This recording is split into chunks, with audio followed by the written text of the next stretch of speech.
ഡൽഹി സ്ഫോടനത്തിന്റെ മുഖ്യ സൂത്രധാരനാണ് ചാവേറായ ഉമർ മുഹമ്മദ് എന്നാണ് ഡൽഹി പോലീസ് നൽകുന്ന സൂചന. ആരാണ് ഈ ഉമർ മുഹമ്മദ്? അർജുൻ പീതാംബരൻ വിശദീകരിക്കും. ജമ്മുവിലെ പുൽവാമ സ്വദേശിയാണ് ഉമർ മുഹമ്മദ്. ചിന്നിച്ചിതറിയ മൃതശരീരങ്ങളിൽ നിന്നും ചാവേറായിട്ടുള്ള ഉമർ മുഹമ്മദിൻ്റേത് ഏത് എന്ന് വ്യക്തമാക്കാൻ DNA പരിശോധന നടക്കേണ്ടിയിരിക്കുന്നു.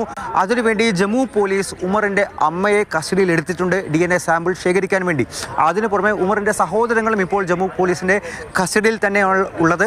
അത് കൂടുതൽ ചോദ്യം ചെയ്യുന്നതിന് വേണ്ടിയിട്ടാണ്. ഫരീദാബാദിലെ ഭീകര സംഘവുമായി നേരിട്ട് ഉമറിന് ബന്ധവുമുണ്ട്. അവരിൽ എല്ലാ ആളുകളുമായിട്ടും ബന്ധമുണ്ട്. ഇവർക്കെല്ലാവർക്കും ബന്ധമുള്ളത് ജെയ്ഷെ മുഹമ്മദുമായിട്ടുള്ളതാണ് എന്നുള്ളത് വളരെ പ്രധാനപ്പെട്ട കാര്യമാണ്. തൻ്റെ കൂട്ടാളികൾ പിടിയിലായപ്പോഴാണ് രക്ഷപ്പെട്ട് ഡൽഹിയിലേക്ക് ഈ ഉമർ മുഹമ്മദ് ഓടിയത്. അത് ഹരിയാന ഡൽഹി അതിർത്തിയായിട്ടുള്ള ഈ ബദർപൂർ ബോർഡർ വഴി പിന്നീട് ദരിയാഗഞ്ചിലേക്ക് എത്തുന്നു. അവിടെ നിന്നും ചെങ്കോട്ട പ്രദേശത്തേക്ക് എത്തുന്നു.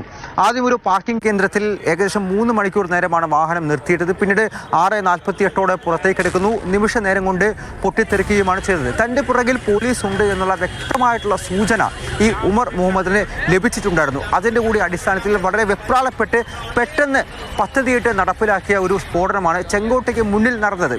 ഇയാൾ കൂട്ടാളികൾ പിടിയിലായി എന്നുള്ള കാര്യം അറിഞ്ഞപ്പോൾ തന്നെ സ്വയം ചാവേറായി ഒരു ആക്രമണം നടത്തണമെന്നുള്ള കാര്യം പദ്ധതിയിട്ടിരുന്നു. അതിന് അദ്ദേഹം തിരഞ്ഞെടുത്തത് ഇത്തരത്തിൽ ചാന്ദിനി ചൗക്ക് മാർക്കറ്റാണെന്നാണ് നിലവിൽ ലഭിക്കുന്ന വിവരം. പക്ഷേ അവിടേക്ക് വാഹനം ഓടിച്ച് കയറ്റാൻ സാധിച്ചില്ല. അതിനു മുൻപേ സിഗ്നലിൽ വെച്ച് ടൈമർ പൊട്ടിത്തെറിക്കുകയാണ് ഉണ്ടായത്. അതിലൂടെ കണക്കുകൂട്ടലുകൾ തെറ്റി. എന്തായാലും ഈ കാറ് വാങ്ങിയത് 29-ാം തീയതി താരിഖാണ്, പുൽവാമ സ്വദേശി.